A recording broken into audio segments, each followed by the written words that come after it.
Pemirsa, aksi protes keluarga masih mewarnai kelanjutan pengerjaan proyek Boulevard 2 di Batu Saiki Molas, Kecamatan Bunaken Darat, Senin sore. Seorang nenek usia 82 tahun ikut dalam aksi ini. Proyek nasional pembangunan jalan dan jembatan Boulevard 2 Manado masih diprotes oleh para keluarga. Penolakan ini sudah berulang kali terjadi karena pengelola sudah memindahkan belasan makam di lokasi tanpa seizin keluarga. Seorang nenek usia 82 tahun ikut berpartisipasi dalam aksi menghentikan pekerjaan proyek OPRIT atau jalan sambung antara jalan utama tersebut. Orang yang larang ini bangunan pemerintah, lebih bagus lagi mengindahkan turun ke tanah air.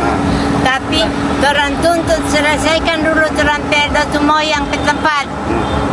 Letakkan baik-baik di mana tempat Datu Moyang menitaruh.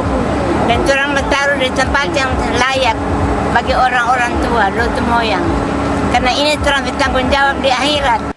Aksi penghadangan ini terjadi Senin sore kemarin. Satu keluarga yang mengaku sebagai pemilik lahan ini mengadang alat berat yang tengah melanjutkan proyek pembangunan jalan dan jembatan sambung di Kecamatan Tuminting yang akan disambung OPRIT di Kecamatan Molas. Mereka tidak terima pihak penanggung jawab proyek telah memindahkan makam ke area makam lain tanpa seizin keluarga. Pihak kepolisian pun berupaya untuk berdialog dengan keluarga. Saya tidak minta ganti rugi. Jadi yang diminta apa? Saya minta pertanggungjawaban siapa pelaku pengrusakan kuburan Datu kami dan pencurian tulang belulang. Bapak udah lapor ke polisi? Sudah. Ya. Jadi tunggu aja prosesnya. Iya, tapi jangan. Kan sudah ada dalam video untuk penyelesaian dengan mana balai jalan, mana PPK.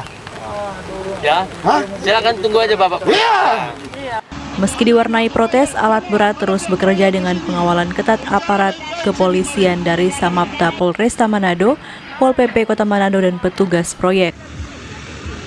Hingga saat ini, Kawan TV berupaya mendapatkan konfirmasi lanjutan dari pihak penanggung jawab proyek, yaitu Dinas Perumahan Pemukiman dan Pertanahan Provinsi Sulawesi Utara dan pihak Balai Jalan. Quincy Mato melaporkan untuk Kawan TV.